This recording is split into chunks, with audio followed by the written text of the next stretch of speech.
Hey everyone, and welcome back to the Leadership Project with your host Mick Spears. We bring you thought-provoking guests and topics every week to challenge your thinking about leadership. Our aim is to help you become the leader that you wish you always had as we learn together and lead together. Hey everyone, and welcome back to the Leadership Project. I'm greatly honoured today to be joined by Beth Ridley. Beth is the founder of the Ridley Consulting Group with a focus on diversity, equity and inclusion. And today we're going to be laser focused on that last word, the word inclusion, and what it means to create a culture of belonging. Beth has led D&I initiatives for multinational companies across the globe. And I'm really curious to unpack that a little bit more to find out about her experiences and what led her into this work today. So without any further ado, Beth, that's where I'd like to start. Tell us more about your background and what inspired you to be so focused on this word, belonging. First of all, thank you so much for having me. I'm really excited for our conversation. So just a little bit about my background. I guess I would split my professional background into two parts. So for my first 12 years of working, like you mentioned, I worked overseas, mostly because I just wanted the experience of living in other cultures. So had worked for different companies in different leadership roles, but lived and worked for a couple of years in London, Johannesburg, Tokyo, and Bangkok. And so I've always been very fascinated about how you bring people together from different cultures, different backgrounds, different communication styles, different leadership styles, and blend them together and make a thriving team. So that was always sort of just ingrained in me with a lot of practical experience. Then when I moved back here in the United States, I sort of landed in financial services, worked for many years at one company and kind of worked up the ranks. And one thing that I was always really good at was forming new teams, bringing people together from different parts of the company, and really creating, again, like a shared commitment around common goals, but being able to utilize diverse perspectives and ideas. So I always felt it kind of came easy to me, but I started to notice that a lot of my peer leaders kind of struggled in that area. They tended to excel at maybe really technical skills, deep subject matter expertise. But when it came time to like those softer skills, I'm using air quotes here because I don't think they're soft skills. I think they're essential leadership skills. They kind of struggled. And I noticed that some leaders would invest and work really hard at it, but when they felt like they weren't recognized for their effort around the people side of leadership, they kind of gave up and they said, well, why am I working so hard? I'll just, lean in on just the technical skills. And so I wanted to leave corporate so that I could support those leaders who are making an effort, because I think the only way to get better at those people leadership skills is to continue to practice. You're never going to always get it right, but you want that encouragement and the support to keep going, because I think it can be hard. And as leaders, a little isolating and lonely, because who do you talk to, when you want to get feedback and, get encouragement to keep at it. So that's really why I started Ridley Consulting Group from my own. I think I've got a knack at creating a culture of inclusion, but I also have a ton of empathy and understanding for those leaders who want to get better at it and they don't really know where to turn. Oh, that's fantastic, but there's lots to unpack there already. Definitely the word soft skills. It's not soft. That's the biggest misnomer in the world. A lot around the empathy you just said about helping these people. Before we get there, I want to know more about that background. So when you said London, Johannesburg, Tokyo, Bangkok, and I'm just going to throw the US in there as well, that's 5 very different cultures. What did you learn from working in those 5 different cultures? Well, I guess it's going to sound a little cliche, but at the end of the day, there are much more similarities across humans than differences. When I landed in Japan, for example, I did not speak a lick of Japanese. I was actually hired to be the English teacher in 5 Japanese high schools, and they did not want people who spoke Japanese. So I was perfect. And literally, I struggled to communicate to people because they didn't speak English. I didn't speak Japanese. And we would show pictures of our families and friends and our hobbies. And at the end of the day, we all want to have that sense of belonging. Family, friends, relationships, positive relationships with other people is the number one source of joy and meaning in everyone's lives. And so I kind of realized, again, creating that sense where people feel connected is sort of the secret sauce to bring out the best in everybody across the differences. Everyone can bond on that, and everyone benefits from positive relationships. Therefore, now I'm talking about in the workplace, there should be the expectation that everyone positively contribute to that kind of culture as well. And I think people open up, they're willing to be more vulnerable, they're willing to take risks and stretch themselves, go outside of their comfort zone if they do feel that there's sort of that shared sense of belonging. And it's fun to cultivate that kind of culture. So I guess that was just, it sounds trite and cliche, but there's far more that unites us across our differences than divides us.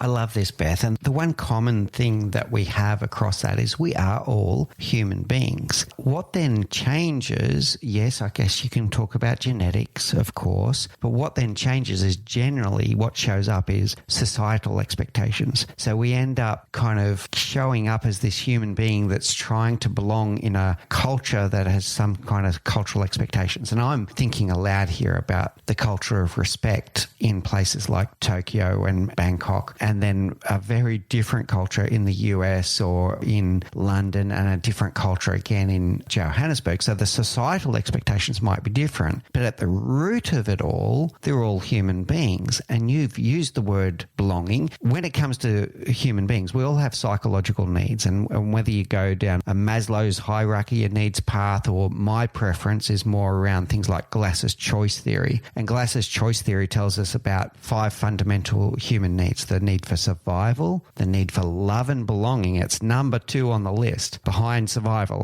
It's the number 2 thing that we want behind that. The need for power, the need for freedom, and our need for fun. They're 5 of Glass's kind of fundamental psychological needs of a human being. Love and belonging is right up there. So tell me how love and belonging shows up in those different cultures.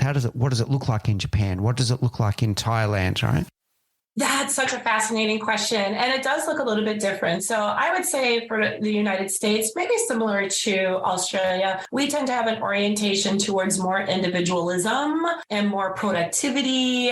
We work hard. It's good to stand out, distinguish yourself. And those are definitely not bad things. But I think that we also have to be self-aware enough to know there's 2 sides to every coin. And sort of the downside when it comes to a cultural belonging is that, we might put ourselves first, advance ourselves at the expense of others if we're not careful about over-rotating, or we might think that productivity and outcome is in fact the goal, and getting there by any means necessary is okay, even if we leave sort of like a bloodbath of bodies behind. Now, on the other side, for example, I would say out of all the places that I lived, Japan probably had the most distinct culture from the United States. And there was a lot more focus on community process, not as much focus on outcome as process. Sometimes it felt like, oh my God, it takes forever to do anything, or everybody's just like practice, practice, practice. When is there going to be an end to this? But that was how they bonded and invested in deepening those relationships. Now, again, 2 sides to every coin.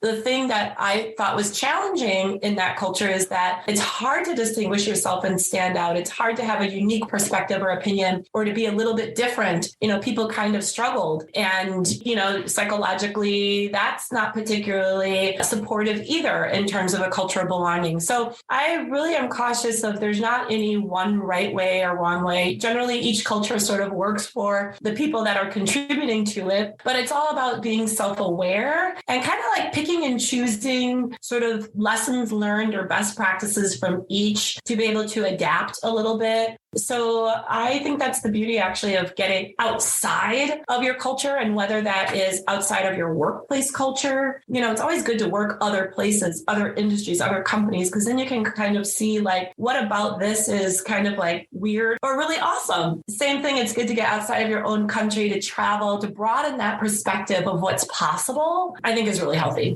Yeah, that's really cool. One of the things that we say on the show is that different is not wrong. It's just different, right? Wrong is wrong. We don't do things that are just wrong and, alienate people and treat them with disrespect, etc. So wrong is wrong, but different is not wrong. And then the other takeaway I'm taking away is that, whilst it might show up in different ways because of social conditioning, social expectations, etc., the fundamental human needs are pretty much the same globally. We're all human beings and we all have those psychological needs. The other thing that I'm thinking of, Beth, is the majority of people now work in multicultural companies. So you might be a leader that has got Japanese workers, Thai workers, Vietnamese workers, Filipinos, English, Germans, French, Italians. There's a good chance that you might end up in a leadership position where you do end up people from different cultures, but they all have the same psychological needs. Any tips that you have for a leader of a multicultural team within the one company? So I'm not talking about changing countries now. You're leading a team that's got a high representation of different cultures within the team.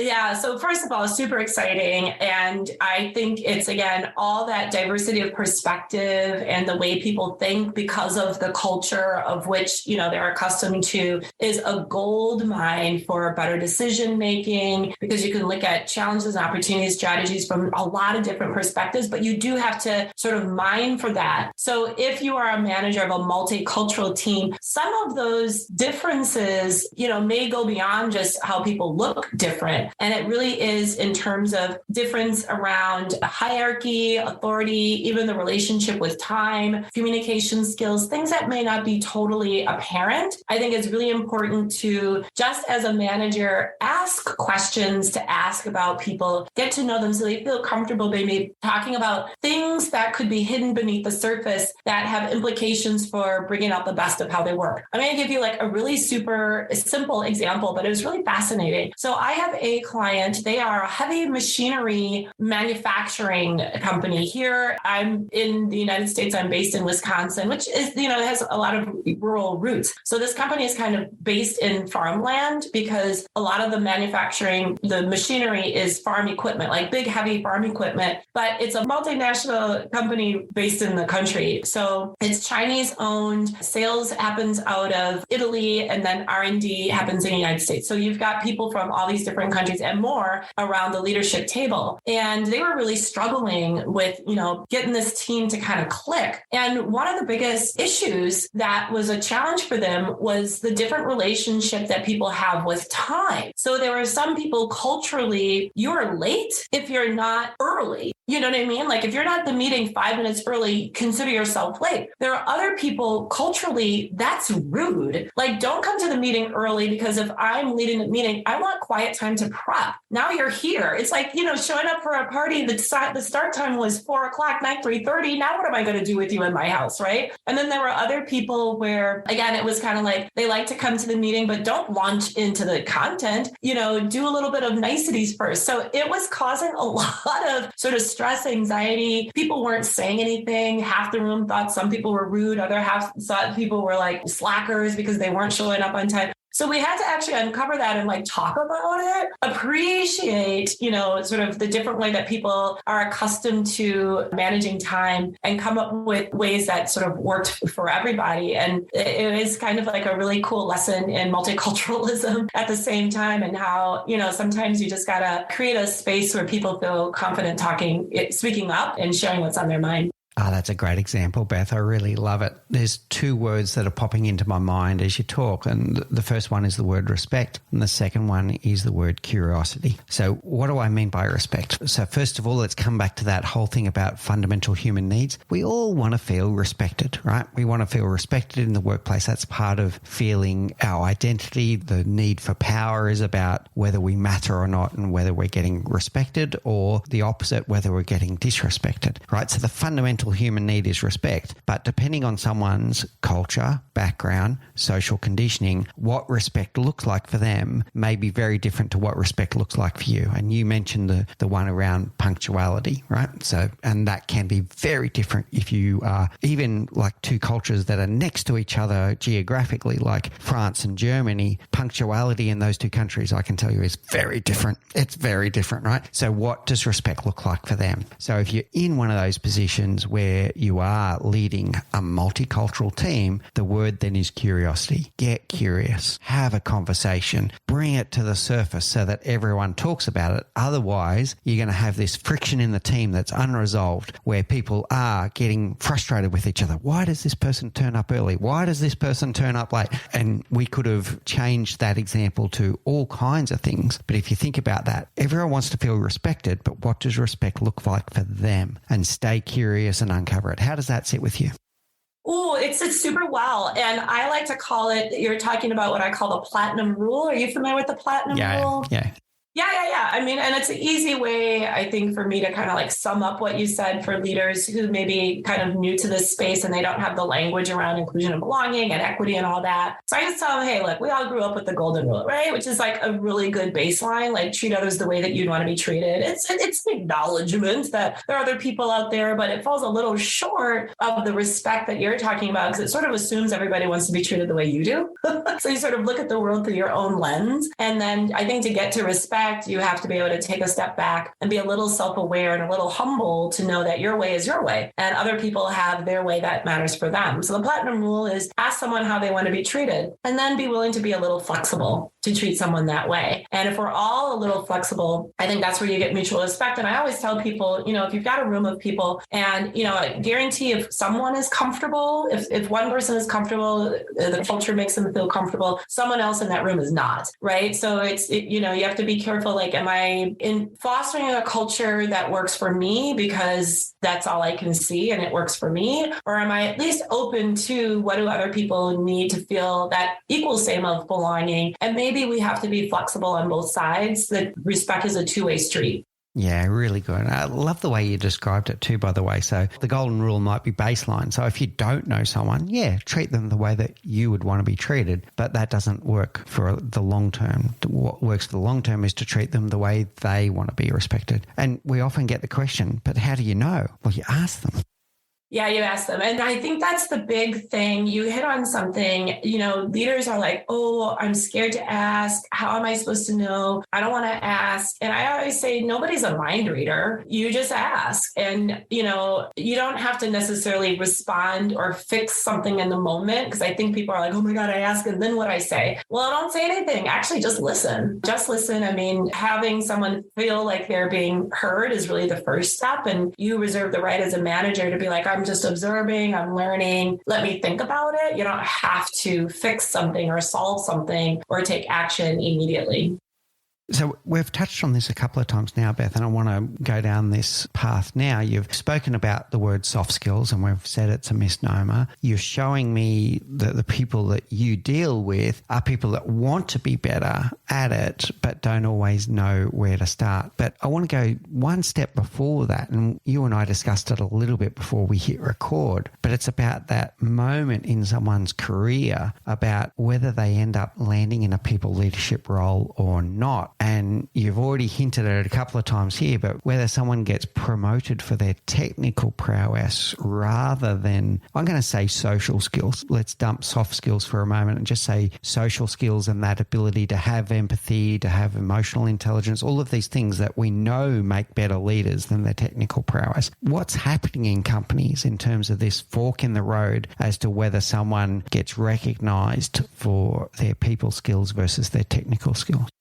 Well, I feel like it really starts at the top, right? So what I see a lot in companies is that leaders kind of stay in their comfort zone in terms of who they promote or skills that they value. And it very much is reflective of themselves. And so, like engineering firms, law firms, whatever, people got to the top and it worked for them. It should work for everybody else. And they tend to just value more heavily those skills that they see in themselves themselves and maybe devalue other skills. And then you sort of created an entire promotion engine around that, where, to rise up the ranks, the criteria and what leadership looks like looks a certain way. The more that you can start to bring in different types of leadership styles into the organization, the better. And that does mean that you may have some leaders that orient more towards their technical expertise and more that have social skills. I mean, nobody's going to be the exact same, but only doing that is the way that you can start to cultivate a culture where leadership has some foundational social skills component in it. When enough people who naturally have those skills can sort of see themselves, there's a path for me, or this is valued, until it becomes sort of ingrained into the culture. I suppose some other organizations, they're just not, their business model perhaps doesn't allow for a track for individual independent contributor roles where they can advance, as opposed to, you're sort of stuck at a certain level just doing a certain job. So I think it does also sort of depend on the business model. The business model also in the industry that you're in, sometimes it's hard for companies to experiment and shake things up if their competitors are still doing something a certain way. So I'm definitely not saying it's sort of easy to snap your fingers or flip a switch and to make sure you've got two paths, your independent producer path, your social leadership path. But I do think that you can be a little bit more mindful to plant those seeds so that,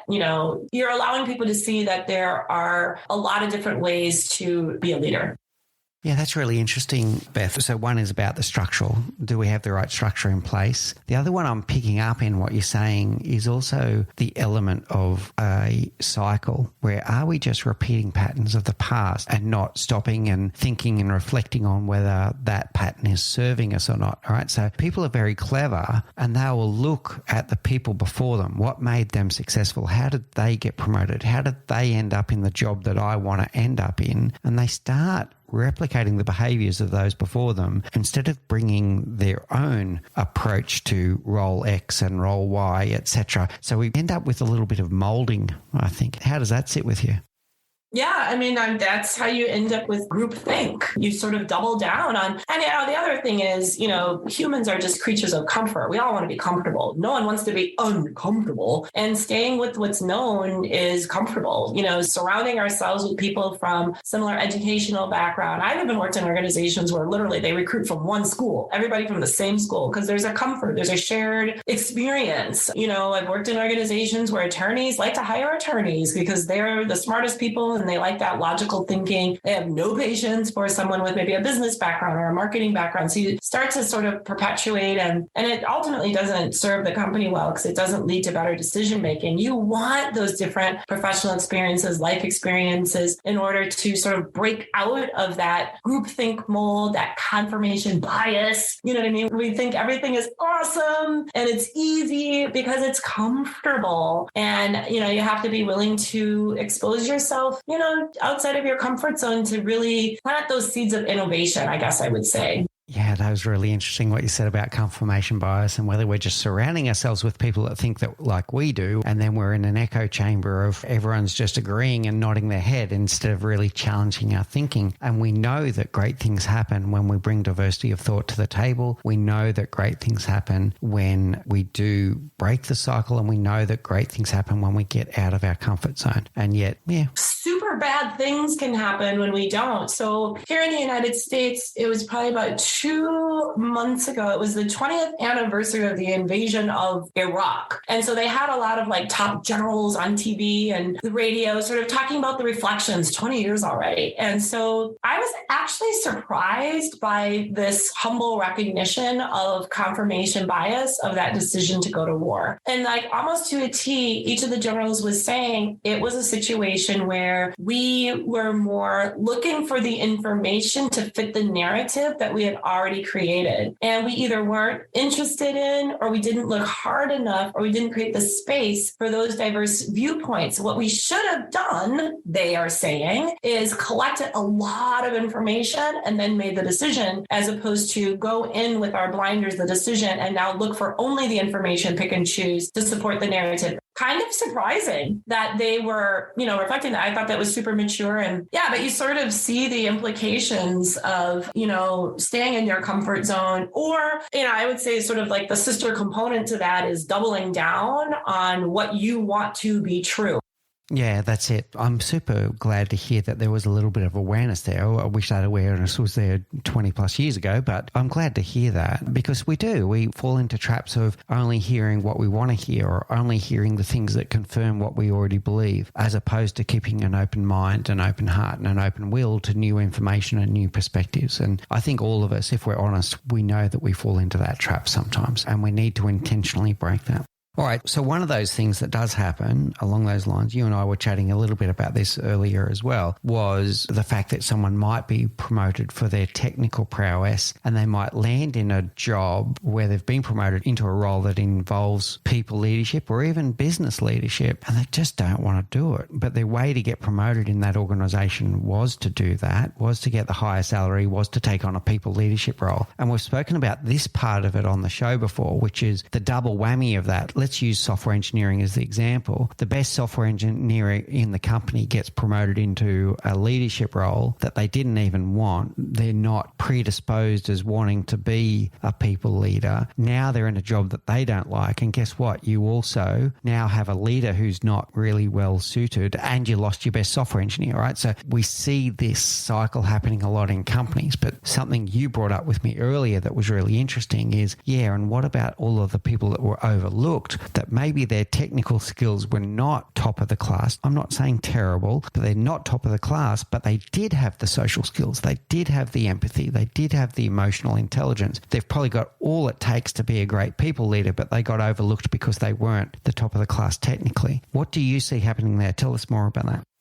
Yeah. And I think that, you describe a very, common scenario. And I think it's, again, just sort of going through the motions and not pausing to think about, could we rethink the process here? And then what ends up happening is people who maybe have a natural inclination towards those social skills, they do feel undervalued, they do feel overlooked, and then they may end up leaving. So now you're in more of a hole, right? So you've lost your technical people to a leadership skill that doesn't suit them, and you've lost your people with good social skills in what could be phenomenal leaders in the organization. Because frankly, the higher up you go, the less you need your technical skills. So I guess, if an organization finds themselves in that situation, what you can do is give those individuals who happen to be in those leadership roles a chance, because, maybe if they saw simple ways to cultivate those social skills, they could rise to the occasion. I don't want to suggest that they cannot, but I think there has to be some expectation of a leadership role that they start practicing and investing in it. And I think sometimes a lot of it is just the acknowledgement that that is part of the job that may be enough to give people the license to invest time in there. Sometimes people don't think that it's a valuable part of the job, building relationships. They just want to drive,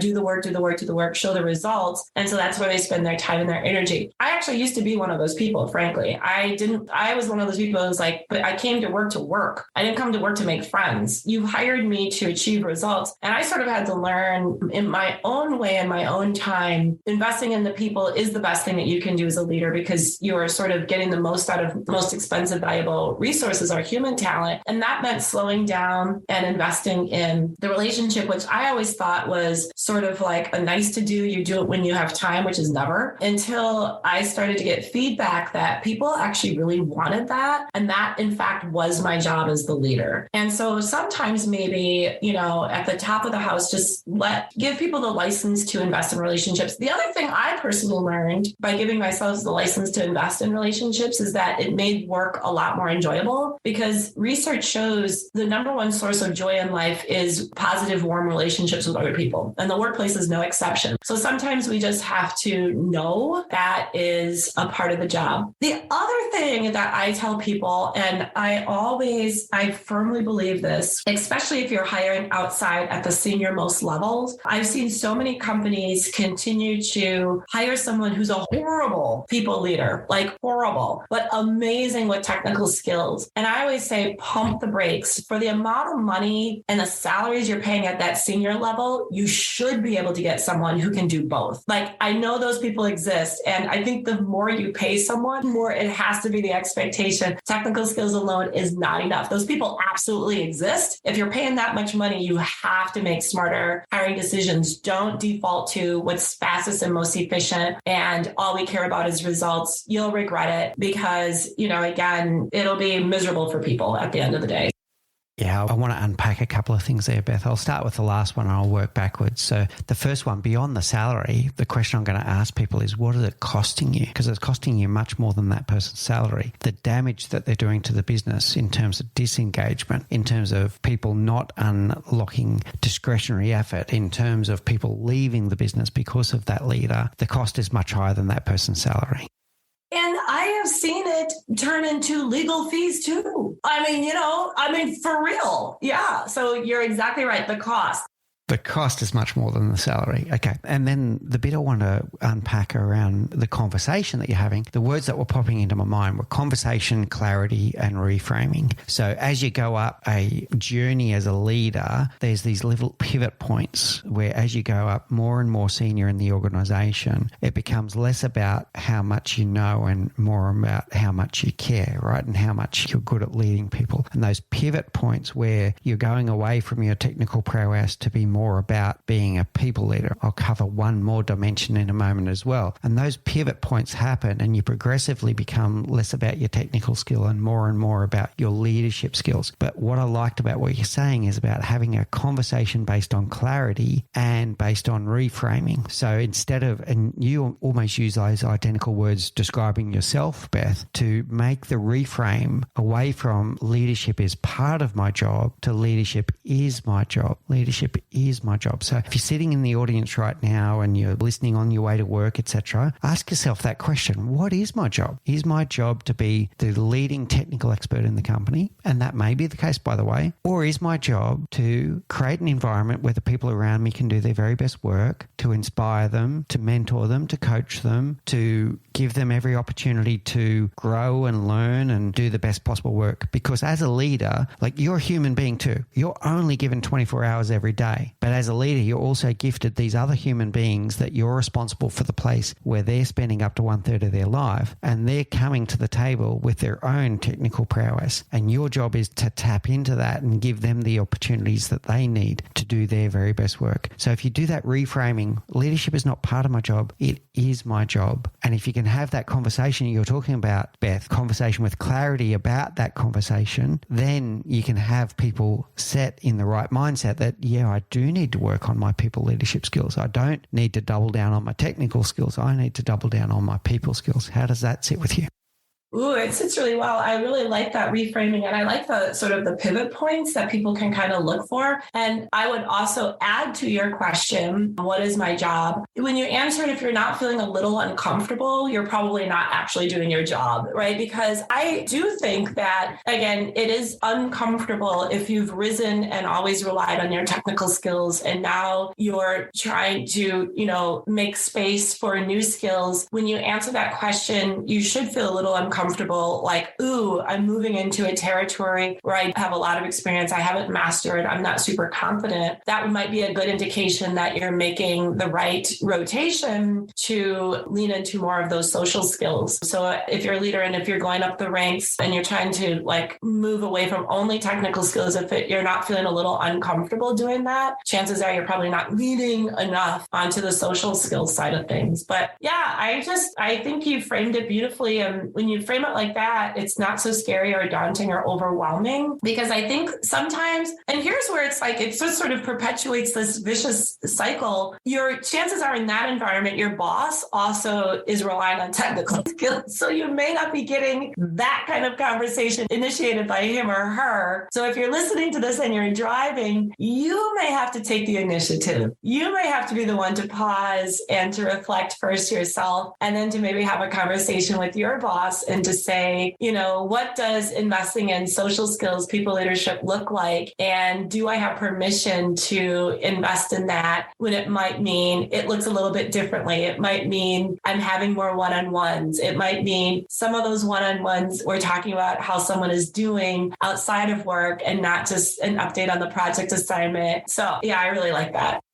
And yeah, stimulate the conversation. If you're not getting it, get out there and stimulate it. Great things could be the other end of that conversation. So yeah, love that, Beth. I promise to come back to a third dimension of leadership as well, because this is another reframing that I think people sometimes need to think about. So we consider that there's three dimensions of leadership: the ability to manage self, the ability to manage others, and then the ability to manage the business, right? So, or I could have used the word lead. So lead self, lead others, lead the business. And some of that business is having the business acumen to go, well, yeah, you know what? You do need to keep the business profitable. You need to keep cash flow coming in the business. You need to be making astute business decisions. And what I'm going to say to you, Beth, is that good leaders usually manage 2 out of 3 of those dimensions. That they might be good at leading self and leading others, but they forget the business. Others might be good at leading themselves and leading the business, but they don't bring others for the journey. And great leaders are the ones that can balance all 3 of those dimensions. And the same thing, have that reframing.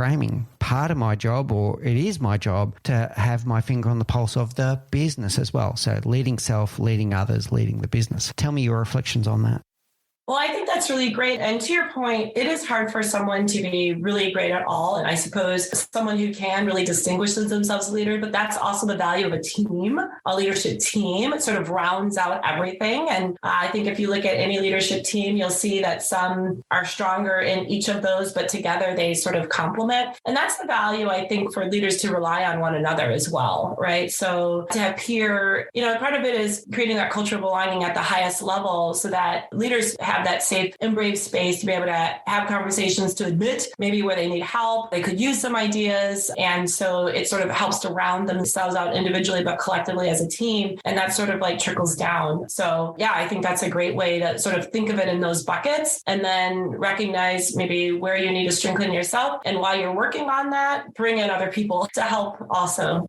That's great. And it's true. We are stronger together. We're smarter together. We succeed together. And how we do that is by understanding one's own strengths and also the strengths of those around us to make sure that we're complementing each other. That's really, really cool. Yeah. And, asking for help too. I think it's another thing that is missing a lot in high technical, skilled oriented organization. Typically, it's this desire to always be right. And it's a sign of weakness to not be right or to admit a little bit of humility that I don't know everything. It doesn't always happen, but to the earlier conversation, maybe take the initiative. And I think everyone can relate to, I wish I could speak up, but I don't feel I can. And sometimes it takes one person to kind of set the tone to create more of a supportive leadership team. And I will say just this one thing, also, if you don't mind, just reflecting on my own experience, I've been in some super challenging roles, from a business standpoint. And I've been in super challenging roles and in a work environment where you don't feel like you can speak up or you don't feel like you can admit when things aren't going well. It can be really draining and soul sucking. And I always said, if I'm part of a leadership team, I want to create that space where, you go out, you do your work. It can be really hard. You get beat up, but when we come back together as a team, it is a safe space where we can talk about what we don't know, what didn't go well, and support one another so we can go back out there in the big bad world again. I think that's really important for any team to almost be a home base. You're creating a home base because work is hard. It really is hard. You might be getting beat up by,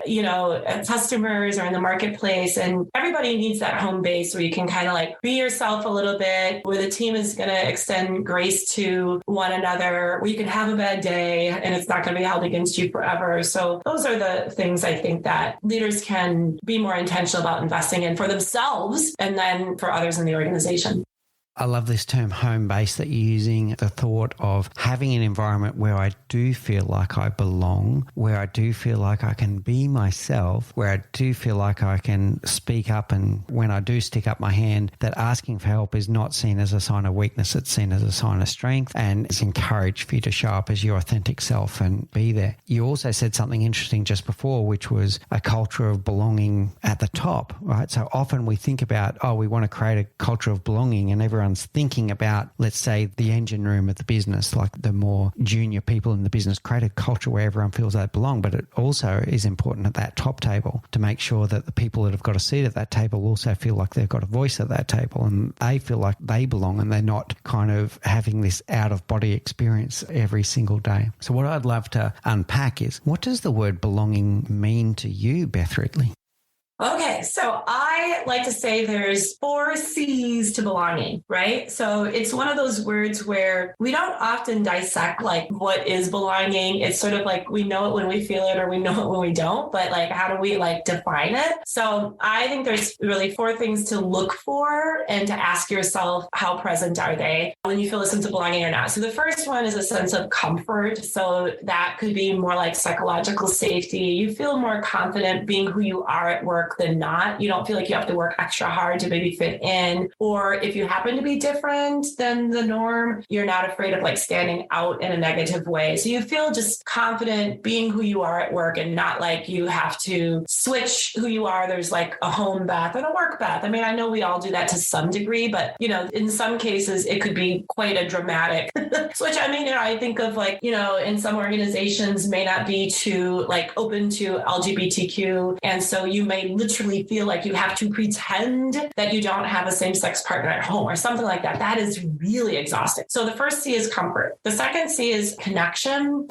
both to the work and to your colleagues. So you feel a genuine connection to the mission, the purpose, the meaning. You feel like your work, is more than just a task. You feel like it's connected to a bigger whole. And then you also feel just a genuine connection with your colleagues, that you know each other as humans versus just workers. The third C is contribution. We all want to feel like we matter. Like when we have an idea, someone is listening, people ask for our opinions, our unique perspectives and backgrounds is valued and appreciated. And then the fourth C, I think, is the one that sort of ties it all together. And that's especially leadership commitment. And that's everything that we've been talking about. Is there an acknowledgement that culture does matter for business? And so to me, those are the 4 C's, and you can sort of ask yourself, do you feel some of those at work and not others? And that's really the benefit of a cultural belonging survey, because it can give an organization an understanding of where you have strengths, because there's always some, but where do you have areas in need of improvement? So I think that's an easy way to kind of dissect belonging so it doesn't feel so mysterious, so theoretical, and it actually can be quite straightforward, and you can also quantify it as well. All right, this is a great takeaway for today. So the 4 C's of comfort, connection, contribution, and commitment. And you can do your own little survey, whether you feel it yourself, and then beyond whether you feel it yourself, then think about whether other people in your team and in your organization feel it. So the comfort and confidence that I can show up as my authentic self, and I don't have to show up showing, oh, okay, I love your term, I'm work Beth today versus the real Beth, right? So can people be comfort and connect and confidence that they can show up as their authentic self? Are they connected to the work in the workplace and those around them? Does the purpose of the organization mean anything to them, right? So it might be meaningful work to the world, but does it mean something to them? Does it connect to their own personal purpose in some way? The element of contribution then is that when they do want to feel like they matter and they do their bit, is that contribution valued, and do they see a commitment from the organization about belonging and about having a great culture in the organization? So I love these 4 C's. That's my takeaway for today for sure, Beth. And it makes me think exactly that. Do I feel those 4 C's myself? And then to take a second position view of the others in my team, do they feel the 4 C's? And if I took a third position view, which is the helicopter view looking down at the organization, would those 4 C's be evident, yes or no?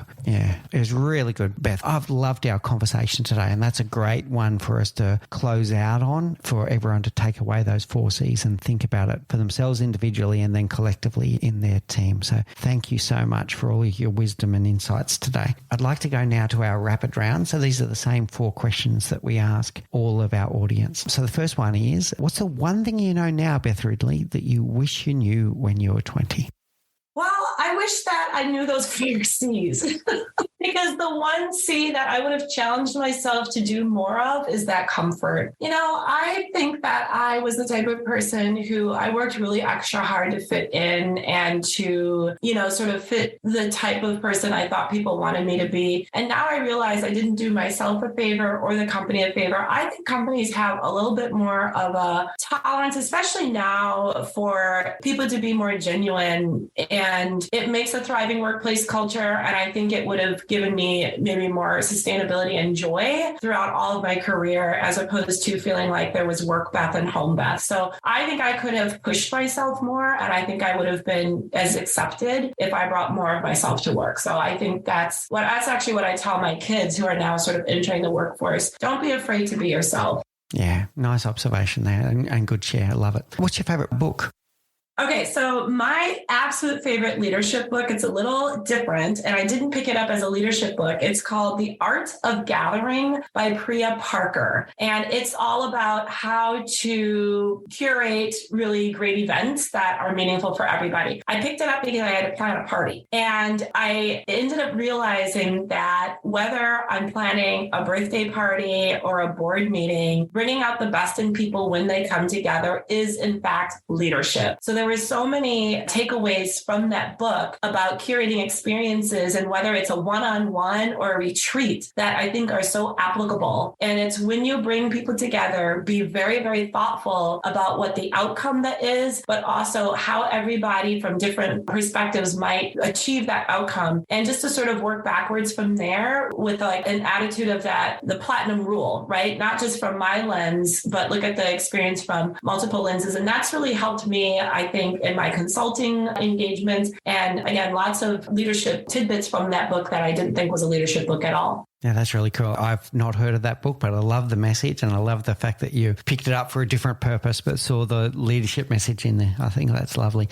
What's your favorite quote? My favorite quote is from myself, and it sort of ties everything that we're together. And what I tell people, and again, thinking back on what I would have told myself at 20 is, have the confidence to be yourself. And here's my quote: anyone can do what you do. It's true. All of us are in jobs where we can be replaced. Anyone can do what you do. No one can do how you do it. So really think about what is the you that you bring into the job, your extra flair, your extra something, something, something. And that's where you're going to make your mark and leave that positive, lasting impact. Don't just do the job. Anybody can do the job. I'm not adding value if I do that job. I have to do it how I do it. Anyone can do what you do. No one can do it how you do it, is sort of my favorite quotes that I made up, but that I live by. I try to live by. That's beautiful, Beth. I really love it. Okay. And finally, there's going to be people that are very curious about you and the work that you do. How do people find you if they'd like to know more? Yeah, so a couple ways. You can go to LinkedIn and just look for Beth Ridley. You can go to my consulting website, ridleyconsultants.com, and mostly go to ridleyresources.com, my last name, resources.com, because there you can get access to a lot of complimentary and free downloadables that help to support a lot of the stuff that we were talking about, how to create a culture of belonging, really simple things that you can do in meetings to create more of a culture of belonging in meetings so that people feel those 4 C's. They speak up, you get a higher degree of engagement and contribution. So I'd love to send people there so that you can get free downloads to help you be the best people leader that you can be. Nice one, Beth. And we'll put those links in the show notes so people can go and take advantage of those resources. And I do encourage you to do so. Now, I don't normally do this, but I'm going to leave one final message for everyone that's listening to this. And hopefully this will just drill it home for you. And that's about this word inclusion. And we've spoken about the word belonging and diversity, equity, inclusion. Sometimes the word inclusion, people don't understand what it means. What I want you to encourage you to do today is think about what the opposite is. Think about what exclusion is. And then think about a time in your life where you've felt excluded,